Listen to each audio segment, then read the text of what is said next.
I can't go another day with this on my mind, and I think it's time for a discussion. Why you so hard?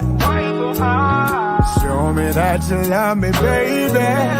Why you so hard? Show me that you care.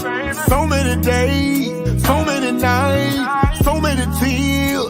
I had to cry. Told me you love me. That was a lie. Loving you was a mistake.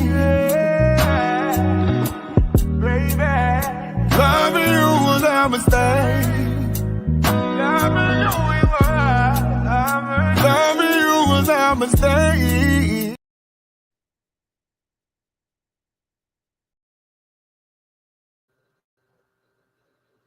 What's up? What's up?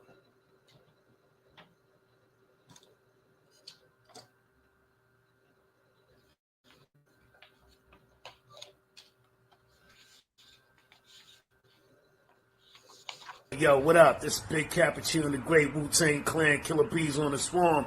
Yo, what's up, man? It's your boy Bizarre from D12. Yo, what's good, y'all? This is Doug E. Fresh. Hey, Redman is in the building. You already know. Hey guys, this is Emily Peachy. Shout out, man, to Worldwide Collaborations, man. I want to shout out Worldwide Collaborations, LLC. Shout out to the Worldwide Collaborations, LLC. World Movement, beyond thousands of movements. The world movement, beyond thousands of movements. All about representing each other together. So check this out. What's up? You want to be a part of this? You want to be a part of the Worldwide Collaboration?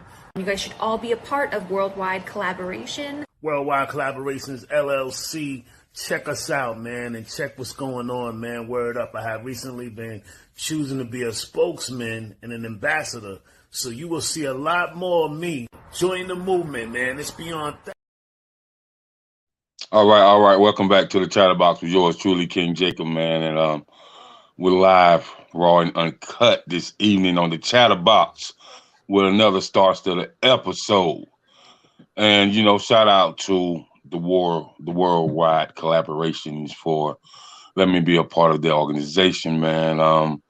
You know, with my Wu-Tang affiliates and all the East Coast and the Midwest and the down South and the West Coast, man. So it's good to network and, you know, have your brand in different areas so people can understand who you are and what you're doing. So we have another Star-Studded episode, man, with a special guest who's been in this business for a very, very long time. He hails from the Midwest, you know, Chi-Town, you know, and let's welcome Pierre Andre Evans. What's up, sir? How you doing? It's a pleasure to be here. What's happening? What's happening, man? And shout out to your publicist as she taps in, Miss Desiree L. Benson. That's right. Yes. Aries in the house. Aries rule. That's our little motto. Aries on the air. I heard that. So, man, for you, man, when people ask you who is Pierre Andre Evans, what is your response? All right. Now, from their point of view, they're going to say, Pierre, wow, he crazy, he fun. But it's different. From my point of view, I'm wild, crazy, fun, but I'm really thoughtful, articulate,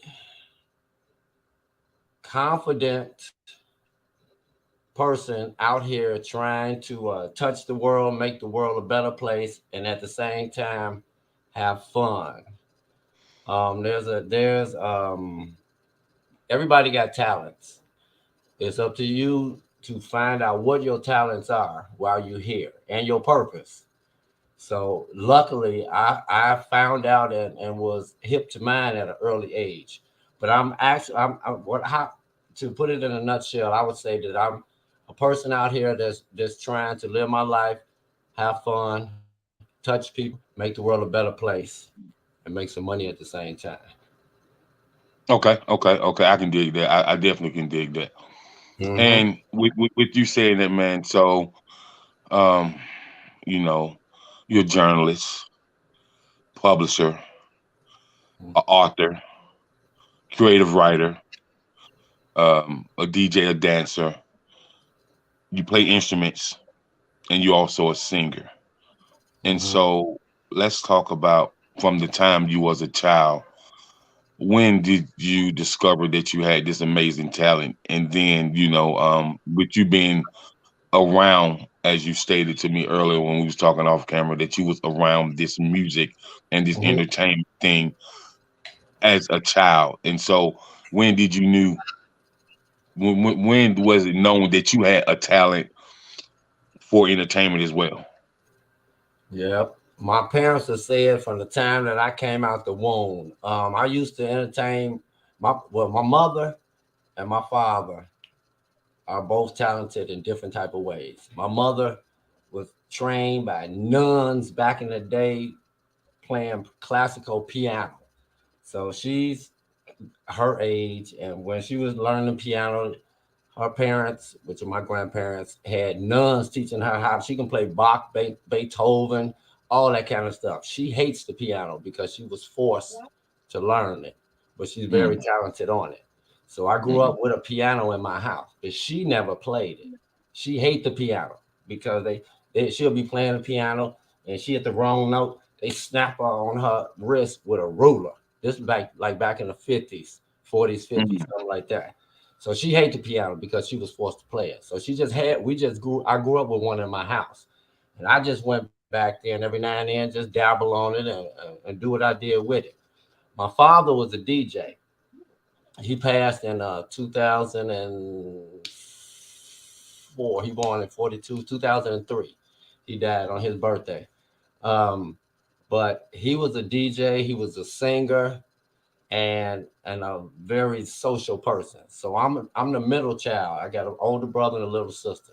I'm a blend of my mother and my father. I look like my mother with her. I look like my father with him. But I also got both of their talents.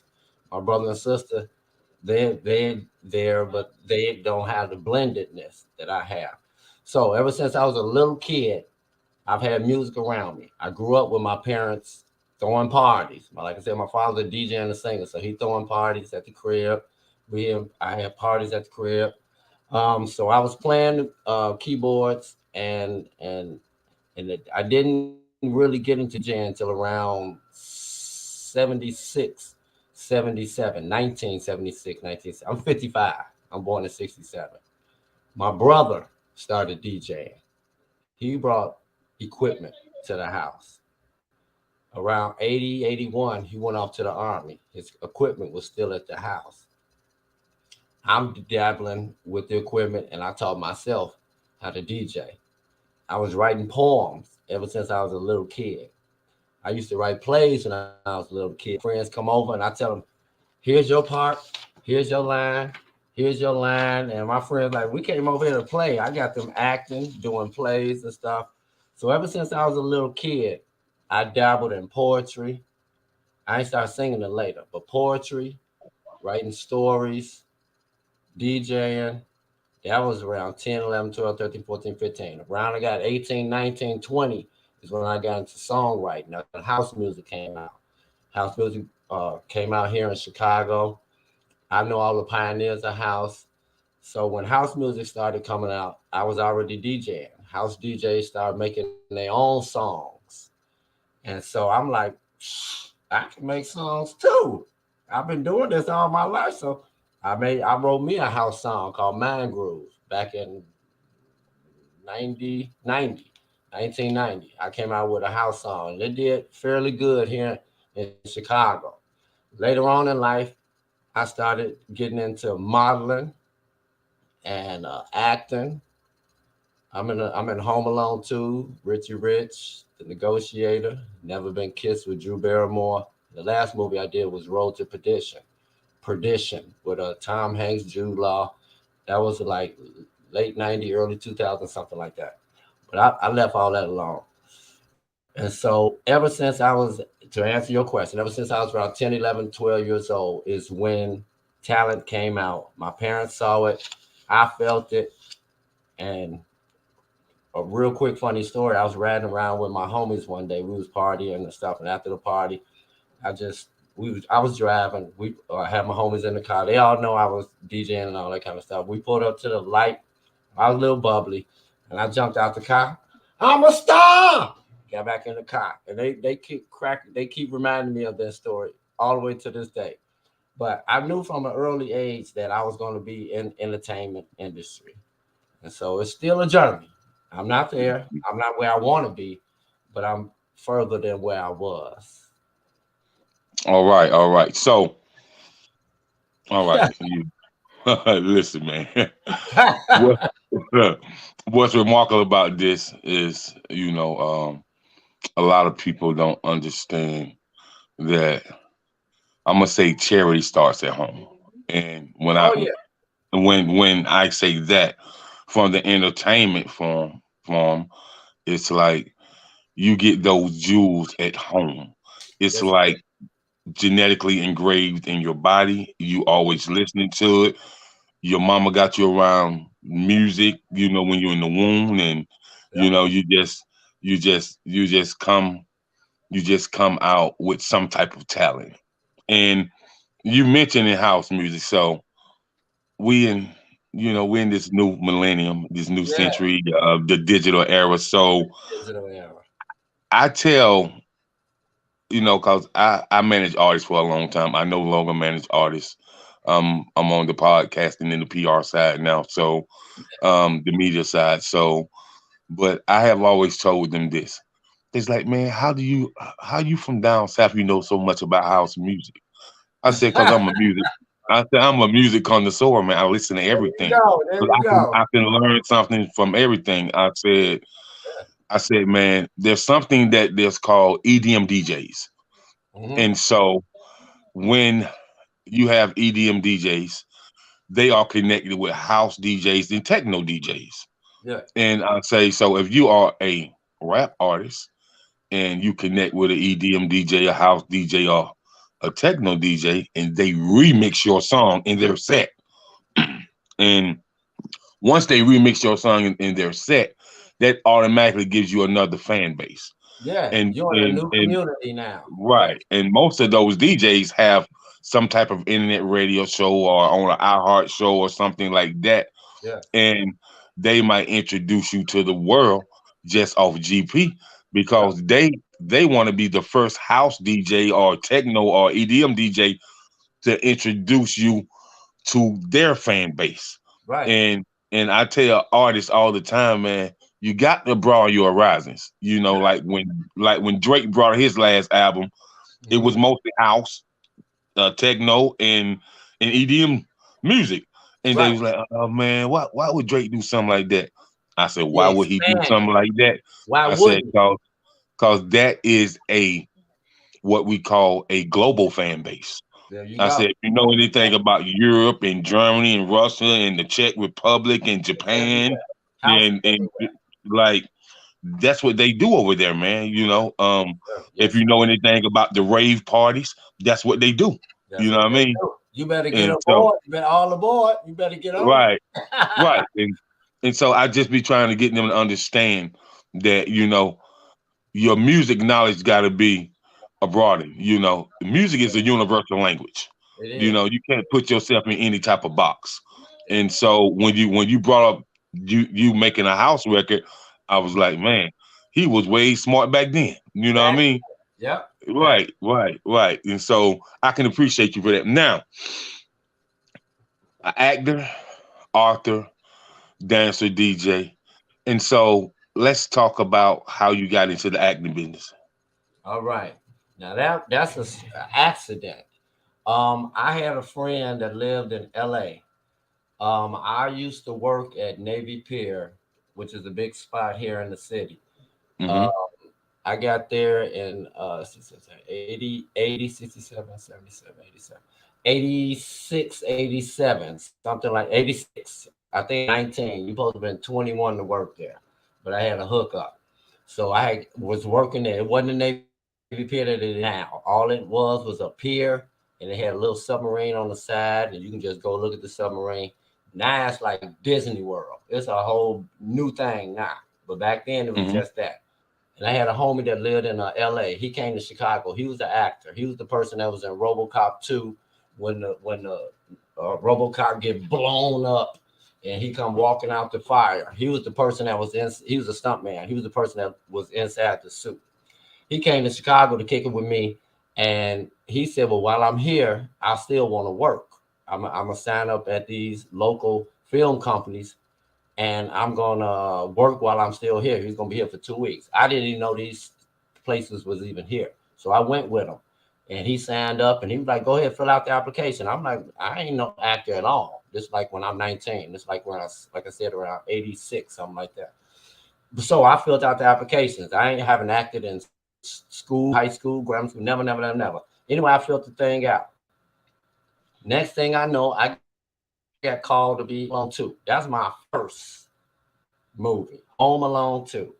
And I've done positions as far as extra, stand-in, double, depending on, or I've been part of the movie itself.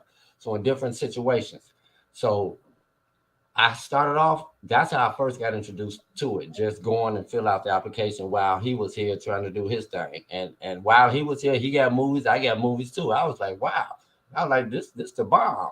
And then while you're there, you get to network. That's what's important. The entertainment industry, as well as other industries, is on networking, relationships. You can't be a a-hole and make it in this industry because it's small. And they're gonna say, "Oh, so and so is an a-hole." So you got to be personable. You got to be able to network. You got to be able to talk, and you got to be a friendly person because friendly likes friendly, and don't nobody want an a-hole. And I'm keeping it real with a-hole, not talking cursing and all that. So you got to be good. So anyway, that's how I got into acting. And then from there, I moved and met this guy named Victor Gully that did plays. And I started getting affiliated with the play industry. Shelly Garrett. Shelly Garrett, yes. Beauty Shop. You ever heard that? You ever heard of that play back in the day? Oh, yeah, of course. Yeah, Shelly Garrett. Working with Victor Gully, I got to meet him. We were partners, and I and Victor Gully had an organization called Taste of Theater, where we were bringing plays to the public and introducing plays to the public. So that's another side of acting. But as far as films and TV shows, I got into that accidentally with my homie coming to Chicago from LA to kick it with me one summer. And it just took off after that. All I can say, Pierre, is all I can say, man, is look at God. That's all I can say about that. Nothing more, nothing more. Won't he do it? Nothing more, nothing less, man. Sometimes, man, I tell this to young people, young brother, young sister, humble yourself. If you listen to me and allow me to explain it to you and let me show you how to navigate this. And if you navigate it this way and just listen and just pick up the phone and say, "Mr. Jacob, I have a question." Yes. Mr. Jacob, I don't feel comfortable going. Can you go to this audition with me, or can you go to this showcase with me? Sure, I'll work the room for you and show you how it goes. Yeah. But you definitely gotta remain. You got to remain teachable, and you got to be coachable. There you go. You know what I mean? You definitely got to do that. So this generation always wants stuff instantly. You know what I mean? But you got to put in the work. You got to be humble. You can't be arrogant. You can't be what's the word? Feel like you're entitled. You know what I mean? You can't be like that. You got to put in your work. And like you said, it helps because not everybody got somebody to go to like you. You know what I mean? Like the people that you're talking about you know what I mean? I didn't really have anybody to go to in my time. So I had to just navigate it and just try. You know what I mean? You got to be a jack of all trades. So that's why I went into acting, singing, DJing, poetry, modeling, singing. You know what I mean? I did everything. And I said, if I throw all these fishing rods out here a fish gonna bite on at least one of them. But being faithful, and what really did it is my mother and father taught me as a child. You can do whatever you want to do. You want to be a astronaut. You want to be a bum. You want to be whatever. Better be the best bum. Better be the best. You can do whatever you want to do. So that led me not to have what would you call that, a limit on my dreams. They said you can do anything you want to do, and I took that to heart, and I'm still trying to do stuff that I haven't finished yet. It starts at home, like you said. It starts at home. It does. It does. And with that being said, now let's rewind it back a little bit. Can you kind of think about and remember what your very first performance was to an audience, and how did it make you feel emotionally and mentally? Okay. Now the first time that I DJ'd in front of a crowd, because I got the DJ when I was a virgin DJ, a virgin singer.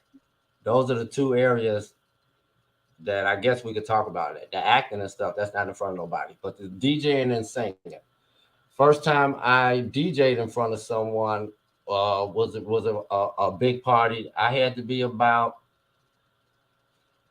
15, 16. Like I said, my brother was the DJ and he brought the equipment and I came up under him and learned from him. But when he took me to a place that was huge, oh, it was the bomb. It was the bomb because I had already been practicing 5, 6 years before I even got out in front of people. So I was ready and I was young. Everybody 21 and older. I'm at a club and I'm 15, 16. But the way I get in, I'm carrying the crates with my brother. I'm the helper. But little did they know, wait till he let me get on. Y'all gonna see I'm more than just a little helper. I'm a DJ too. So I got on and the crowd was feeling me. So this is not family or my friends. These people I don't even know.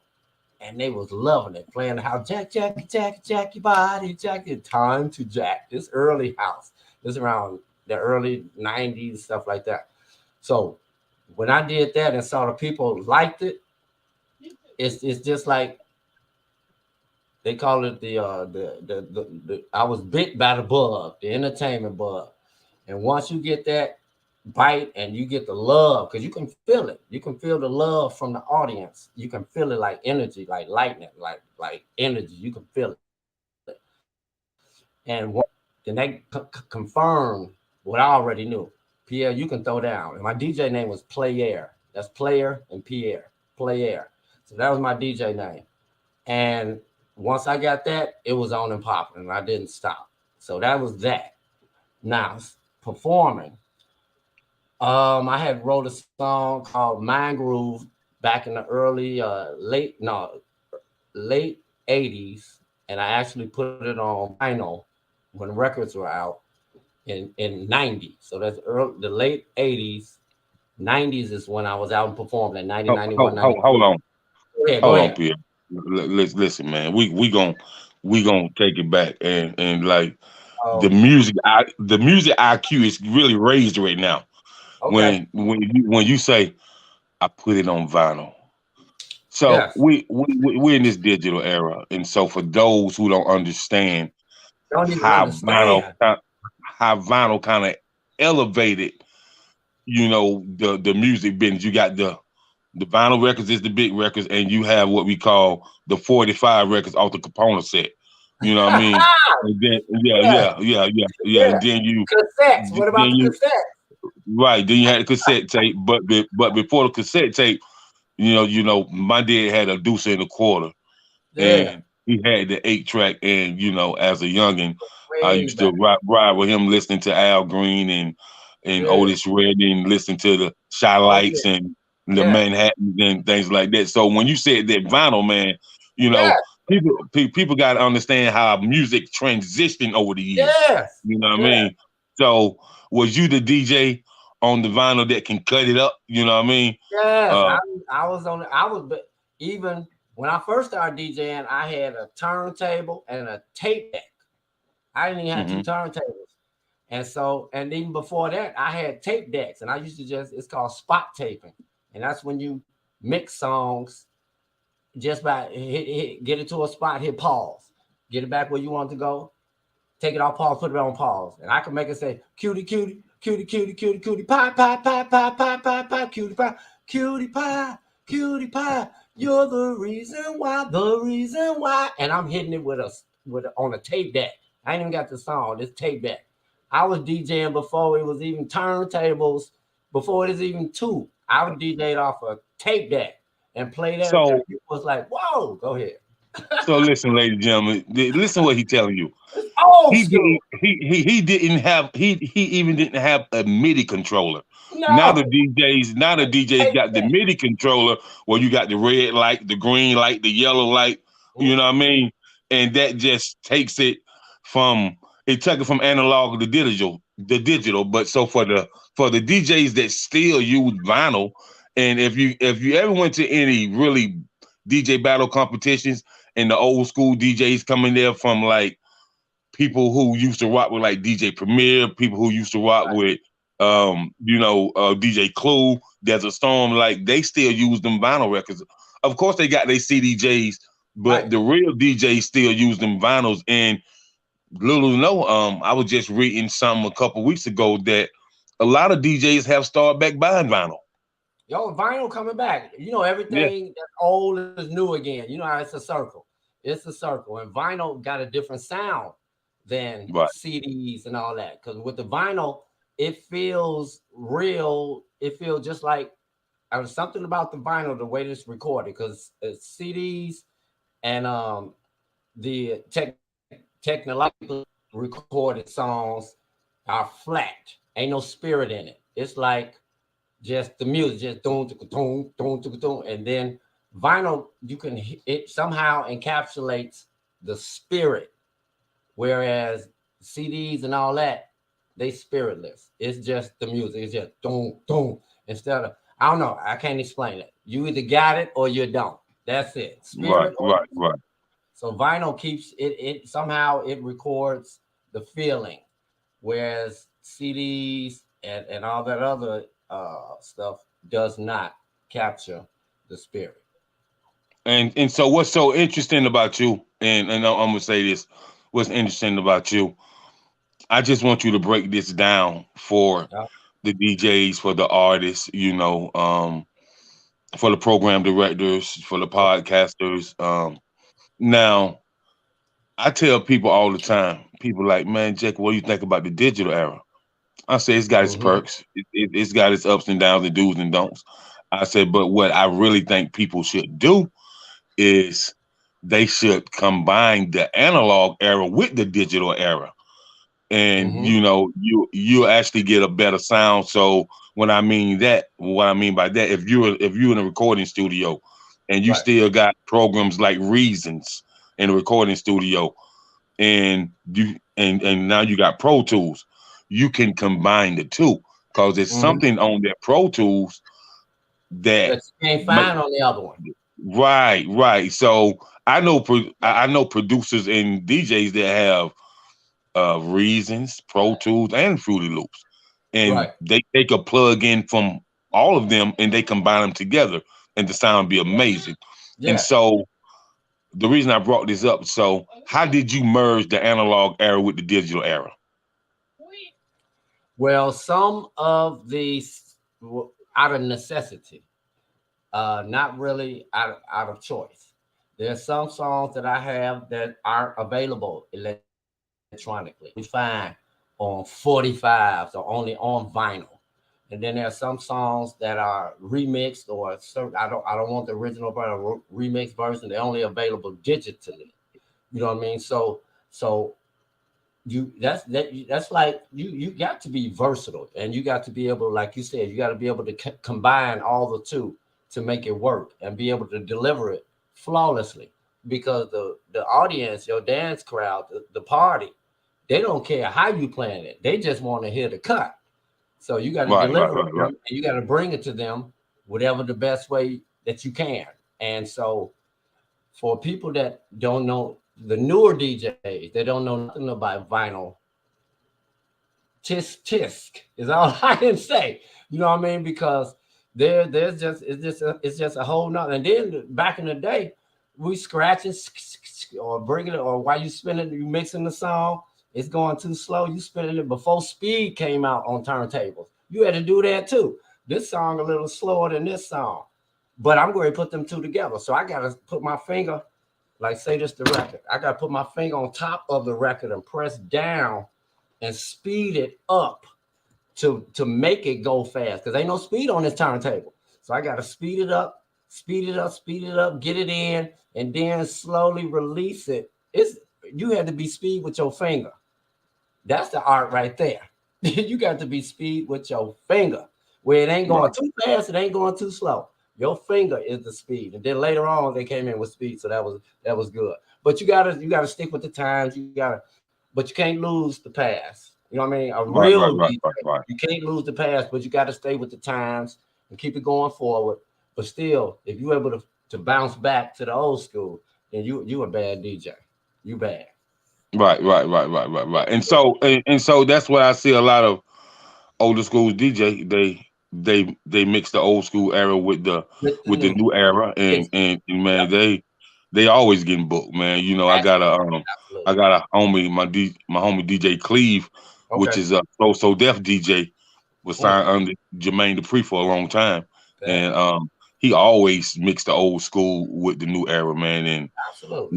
And man, he been rocking parties for about 20 years, man. So you know, you definitely gotta keep it in the mix. Now, man, it's so many elements and components when it come to you, man. We're gonna keep it moving now. Man, we're gonna keep we done with DJing, we're done with acting. What's next? You want to go to a book? You want to go to a magazine? What's next? We're gonna talk about you as a media person and you being a creative writing. You know, when it comes to the media, magazines, blogs, you know, even writing some of the scripts in the background for somebody that want to shoot a documentary, all the above. So let's talk about you as a writer.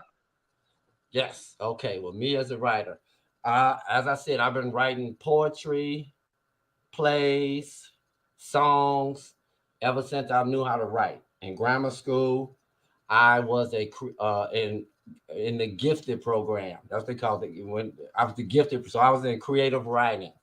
Ever since I was in second, third, fourth, ever since I knew how to write, I've always had ideas in my head. And so I wrote plays, poems, songs, things of that. Started off with poems. And as I got older, I saw poems are just like lyrics to a song. And I turned poems into songs. But as far as professional, when like I said, in 1990 is when I first wrote my first song, Mind Groove, and then from there I wrote a song, Guaranteed Love.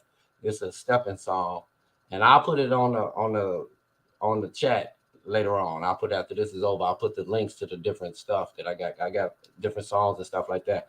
But that is when I first started writing music. Then in college, I went to Columbia College, which is a private school here in Chicago that's known for bringing out actors. It's an arts college. Actors. It's a very prestigious university. I know all about Columbia. There you go. Very prestigious. I put myself through that as I was going to, I was working. I had my first child and DJing and partying and going to school. It took me 13 years to get out of school with a 4-year degree, but I got it. I came out in 98, but I got it. I got my degree standing right over me. And so there is when I first started my journalism career. Actually, high school, Kenwood Academy here in Hyde Park, where I live in Chicago. I was on the newspaper journalism team here at the school, and that was from 81 to 85. When I left there, I went to Chicago State for about a year or two, transferred from there, went to Columbia. Once I got to Columbia, I hooked up. That was a school of hooking up, networking. I met somebody by the name of Earl Calloway. He's very well known here in Chicago in the entertainment, arts and entertainment. He's died now, but he was very well known. I was under his tutelage and I was writing for the Chicago Defender newspaper. That's been around since the Martin Luther King days. They helped spread the word of the civil rights movement back in the 50s, 60s. Back then, I had the opportunity to work with that all through college. That was my first taste of non-school related publishing. I was with the newspaper. So I did that. Then I moved on from there, and I met some people, and I got affiliated with the Soul Train brand. Soul Train, even though Soul Train was off TV, and I know you know Soul Train. Yes, sir. Soul Train. Yes, sir. Yes, sir. Grew up off it. Yes, sir. Yes, sir. So even though the show was off the air, and I know I said it, Callahan, that's my homie right there. So even though I'm at Columbia, and no, this after Columbia. So I'm with Soul Train. This lady hooked me up with Soul Train, and even though it was off, they had soultrain.com, and it still kept up with the times. And so I was a writer for Soul Train for about, you see, I brought my resume so I can remember. Soul Train, I was with them from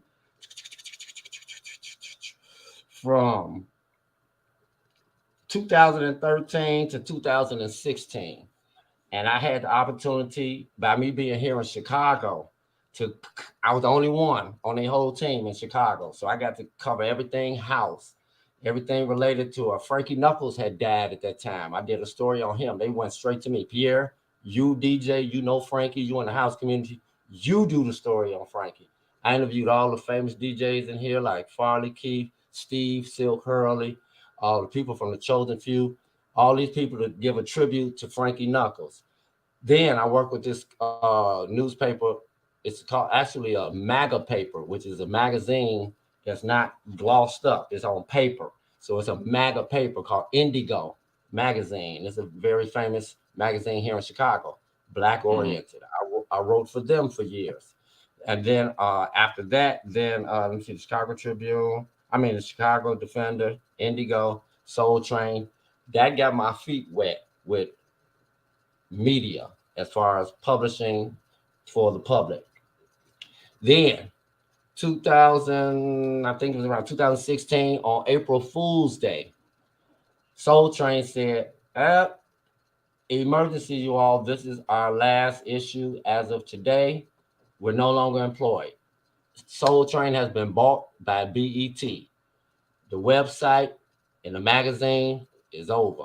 And this is not an April Fool. That was the end of that. So I was like, wow. So now I'm just sitting back and I'm freelancing for different magazines. I still want to write. You got my tongue, you got my taste buds wet. I've been writing here, writing here, right now. And now all that's over with. So I was like, man. So that went on. I just did various writing jobs, freelance writing for different magazines in London, Texas, Louisiana, different places, just trying to get in where I fit in. Then the coronavirus, COVID hit, 2020. We jumped up a long time, but up until then, I still was writing. COVID hit, and I'm like, whoa, I got laid off. I'm sitting at home. I'm like, okay, this is the perfect time for me to do my magazine. I've been wanting to do a magazine. This is the time to do it. That's 2020. Let me go back. 2018. This when I wrote my book, Inside the Minds of Entertainers. I said, okay, I've had all these ideas. I know all these people from working from Soul Train, all these people in my phone, Cuba Gooden, various people I could call, Karen White, everybody, so many people I could call. What can I do with this?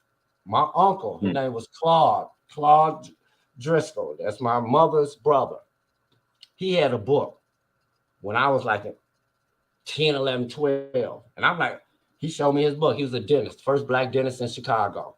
And first black office. It was on the Hundreds and Halsted.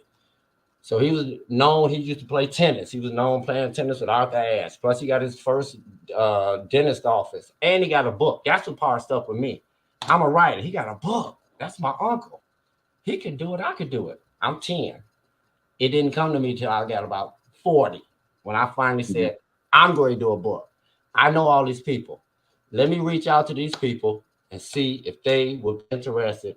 And I'm gonna do by me interviewing people and working with my magazine. That's how I set this book up. I set it up where I'm gonna ask you questions and you answer them. But it's called Inside the Mind. So I want to ask them about political, spiritual, different questions like that. So I reached out to about 100 people, and out of the 100 people, only 20 people wanted to talk about it because of the questions that I had were very controversial. What's the purpose of life? What's your purpose in life? You believe in a spirit. Describe your spirit. How do you describe a higher power? What do you think about world race relations? What's the future of mankind? You believe in the afterlife. Entertainers don't want to talk about religion and politics because it will turn people off. Because if they fans don't believe in God and they say they believe in God, they can lose some fans. So out that 100, only about 20 are the ones that actually did it. And they said, Pierre, we know you. Some will ask for money.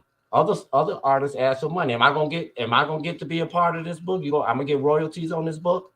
And I'm like, well, no, this is my first book. And the ones that did it said, Pierre, we got ours. Let me help you get yours. And I was so appreciative to those people. One of those people was Cuba Gooding Sr., the daddy. I interviewed him 2 to 3 weeks before he died. He liked my book so much, he wanted to turn it into he said, this needs to be a TV show. This needs to be seen. And he wanted to turn it into a show. I dedicated the book to him. We were personal friends. He was about to revive his career. Cuba Gooding Sr., the one that made Everybody Plays the Fool. Remember that song? Sometime. He had that. He was about to revive his career with his group. And he said, Pierre, I'm going to take you with me on the road. You better be ready. And I'm going to produce you a TV show. We're going to turn Inside the Minds of Entertainers into a TV show. And I'm going to hook you up with real Hollywood.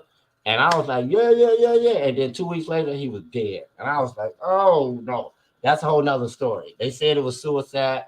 That's a whole nother story. We ain't going to go there. That's a whole nother 2 hours. But you don't have to say much for those of us that understand what you're talking about. You definitely have to say much. There you go. You already know. Those that know. So that was how the book came out, as far as turning my writing into a publishing. I publish it's available on Amazon. I will put that on the link as well. Then, so that's 2018. 2020, COVID hit. Everybody's sitting home. I've always wanted to do a magazine. I ain't wrote a lot. Remember, I told you I was writing for everybody. Now I ain't writing for nobody. I just got to get in where I fit in. You want my story? You want my story? We'll take your story. No, we don't want your story. So I'm fiending. So I said, you know what? I already got a reputation. I built up a reputation with the Chicago Defender, N'Digo, and even bigger, Soul Train. That's worldwide. When I work with Soul Train, I walk up to anybody and say, let me interview you. Yeah, because they want to be in Soul Train. So I built up a big clientele of people and celebrities.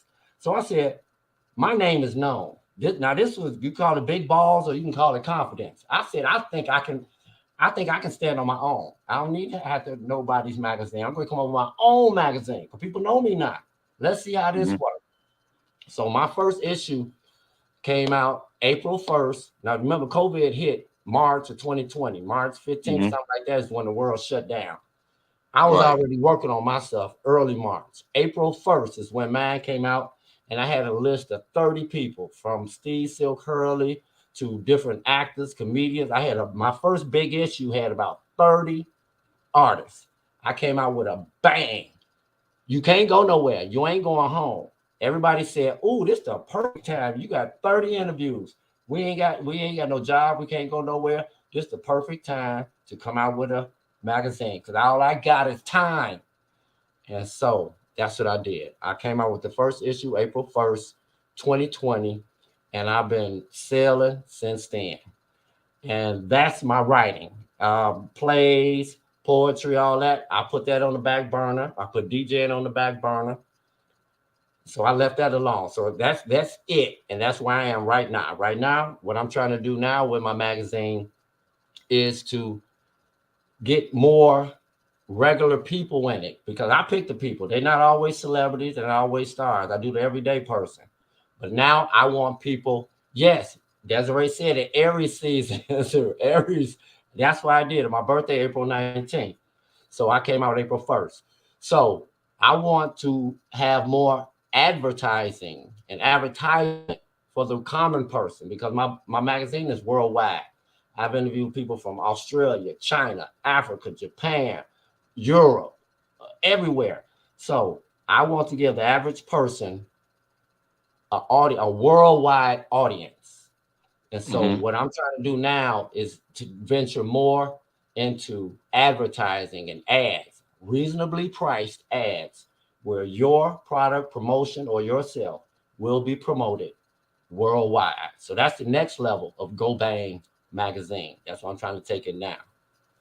Okay. So, accomplished writer, accomplished author. And so the title of the book just sticks out to me. Inside the Minds of Entertainers. Yeah. Oh, so let's talk about how people perceive entertainers. So let's talk about some of the older people who I know that was there during the Chitlin circuit, the James Brown and the Ray Charles and the Otis Redding and the Sam Cooke era. The OG. Right. And so let's talk about how, and you know, before all of this, all these artists that I just named was gospel artists. Oh yeah, absolutely. Yeah.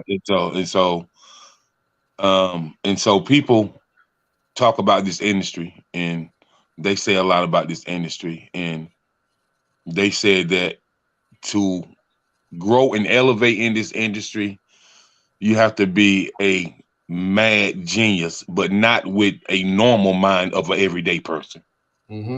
And so when you're saying that you inside the minds of entertainers, that's quite different. And you yourself have to be equipped mentally, spiritually, and emotionally to even have some of these stories in your space. To even go there. So, right. And so with you interviewing them and coming out with a published book, what is your thoughts on when you put in the work and when you sit back and think about, did I really ask this person that? Or I'm surprised they answered that. So did you ever reflect on the book as you wrote it, as you read it 2 or 3 times? Like, what was your reflection on the book? Okay. Real briefly, the book, first of all, came to me in a dream on Martin Luther King's birthday the year before. I went to sleep without a book, woke up with a book and all 10 questions. A lot of stuff come to me in my sleep.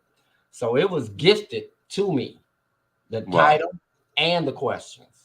Then it was up to me to find the people to answer the questions. So what I said was, inside the minds of entertainers. Like I said, I didn't think of it. So I'm like, okay, is that a good book? I'm questioning myself. Even though it came to me, it wasn't from me. You hear what I'm saying? So I'm talking to higher power, saying, okay, these are some deep questions, but these are questions that I wonder myself. I'm a heavy thinker. So I think in my sleep, like I said, the book came to me in my sleep. I go to sleep with no answers and wake up with answers. So if I'm curious about these type of questions, I'm sure the rest of the world probably got these same type of questions that they wonder. What's my purpose here? Is there a God? Is there an afterlife? What's the future of man? Those some heavy questions. Nah, those heavy questions I ask myself. Those are heavy questions you can ask yourself. But I knew the public would like to hear those questions answered by celebrities. What do they think? I know my answer. You know your answer. But what do Cuba Gooding think? What do, like I said, the people I got up in here, Bobby Hutton, Chris Jasper from the Isley Brothers, Cuba Gooding, Damon Williams, the comedian, Jackie Taylor, Alonga Adele, James D. Train Williams. Keep on, keep it on. You got it. James D. Train, he in here. Lawrence Hilton Jacobs from Welcome Back, Carter. Hi there. He played the father. Yes, sir. Linda Clifford. I got real celebrities in here. So how would they answer those questions? And then when you see the normalization of their answers to yours, they saying the same thing I'm saying. So I thought they was like, oh my God, Linda Clifford. Well, She's saying the same thing that you said, or she may say more ghetto than you said. Linda Clifford and Lunga Adele, they had some answers in here that messed me up. Let me see if I can real quick. So yes, I reflected on this book and I said this is going to be a good book because these people are really answering the questions the way any other person would. I asked Alunga Adele. He wrote, let's see, that's his picture. Oh, we see his picture right here, wherever my thumb at, right there. He wrote issues. He wrote episodes of Good Times, Sanford and Son, Moesha. I asked him, how would you describe America's current political state? He had a simple answer: effed up. So those are the kind of answers that are in this book. You know what? You know what, man? I did not edit this. I let them talk the way they talk. So I said, let's keep it real. I'm a keep it real person. I'm a keep it real personality. The people that was in this book, I keep it real people. This is a keep it real book. It's something that you need to read. It'll teach you something, inspire don't worry about you, and entertain you. Not just you. Them. I'm gonna definitely purchase it. That's for sure. And so this is what I want to say. Since we're talking about celebrities, you know, I interview, you know, Grammy winner, celebrity. He real humble, but I'm gonna give a shout out to Rob Diggy. You know, he definitely a celebrity. Absolutely. I'm gonna give a shout out to you. You definitely said you've been all around acting, you know, music, you know, writing. So you definitely celebrity. And tomorrow I have, you know, Rampage from Busta Rhymes label Flip Mode. So he's the Flip Mode lieutenant. So I have Rampage tomorrow. So I just want to say, man, it's just been a pleasure. You know, God has really been blessing me, man. And I want to give a few shout outs. First of all, you know, Desiree, I'm definitely going to shout you out. You're definitely a blessing. And I definitely want to, you know, thank you. And that's like from the bottom of my heart. So I want to shout out Rob Diggy. I want to shout out to Kate Walker. I want to shout out to Miss Mary Angel for her ongoing support. Also want to shout out, it's a few more other people. D Johnson for tuning in, Corey Evans for tuning in, E Money for tuning in. I want to shout out my man, I said it, man, Isaiah, man. I appreciate you so much for all the ongoing support that you've been giving, man, my Chi-Town family. So I appreciate all of you. And so, but last not least, man, when it comes to mentoring the youth and when it comes to helping them understanding who you are when you're into the business and understanding that you have to have education of the business to go far in the business. Absolutely. What are some things that you would say to them and their parents? I would say to the creative person, the young person, old person, whatever how old you are, know more than just your talent. Talent is good, but you can get screwed not being an educated, creative person. Know the legal aspects of it, know the business of it. Don't put your eggs all in a basket and give it to somebody else and be like, here, you handle my taxes, you handle this. You better educate yourself on everything about the entertainment business. Entertainment, glitz and glamour, and the stage. That's only a very small part of it. The real meat of the entertainment business goes on behind stages. It goes on in law offices. It goes on in the studios and stuff like that. So you need to know how to count. You need to know how to add. You need to know how to spell. You need to know how to comprehend.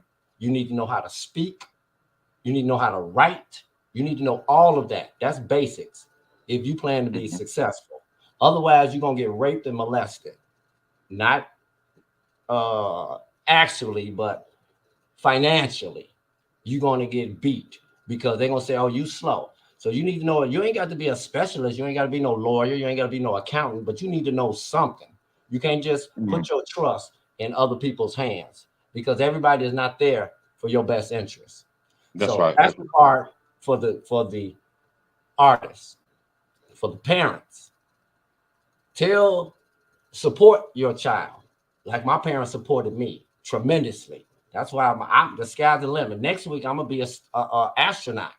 You know what I mean? So that I'm just tripping, but you know what I'm saying. With them believe, my parents put that in me. I can do anything. I'm gonna fly. I'm going to fly out of here when I leave here. I'm out.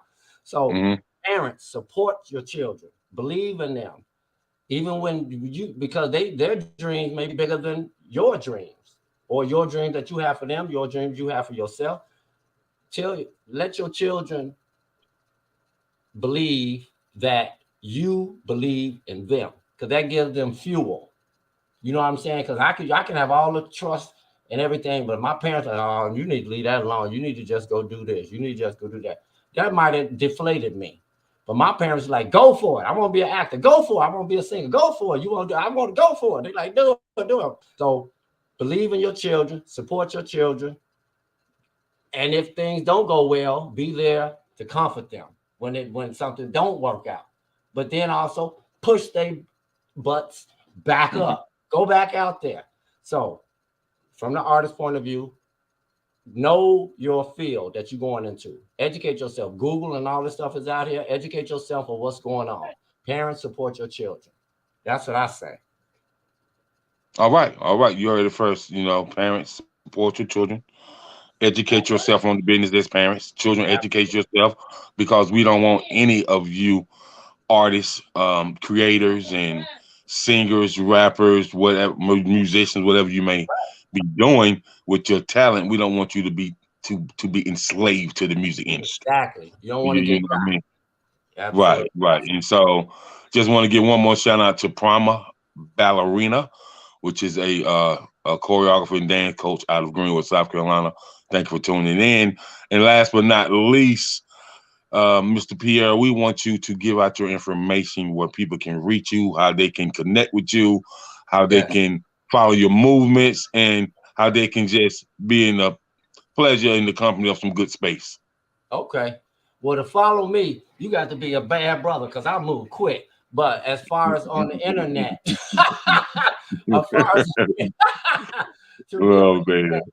the quickest way is to just Google me. Google me, Pierre Andre Evans. Google me. But on Facebook, I'm under Pierre Andre Evans.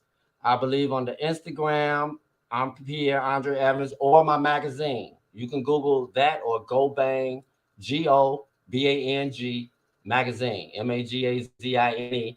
On any platform, you can find me there, but also under my whole name, my whole government name, Pierre Evans. LinkedIn, everywhere. YouTube, you can Google Play Air. You'll find my song. Put all the links on here later on. You'll get all that good stuff. And that's it. You can just Google and it'll come with it. Okay. I want to shout out Desiree too. Go ahead. I was just about to say that now for features, interviews, and bookings, you can contact his PR, none other than speak to his publicist. None other, the one and only Aries Queen, Desiree L. Benson in the house. Yes. You heard it first. You heard what he said. No one else. Speak to Desiree L. Benson. And so that is what's up. That's right. Don't forget the L. You know what I mean? Like, that's right. So, man, it's been a pleasure. It's really been a pleasure, man, having you on the platform, and learned so much. And we covered so many things that most people don't talk about. Most people don't talk about the vinyl, the EDM DJs, the house of techno DJs, and we covered so much, and I'm glad that you covered it. In 1 hour, we did it. Yeah, we did it, man. So, so Pierre, until the next time, man, I want you to stay blessed, stay safe, and always be encouraged. And peace out. Thank you. And same to you, brother. Salute to you, my brother. Success to you and your business. Salute. Peace out, y'all. I appreciate you, sir. Salute. All right, peace out. Peace.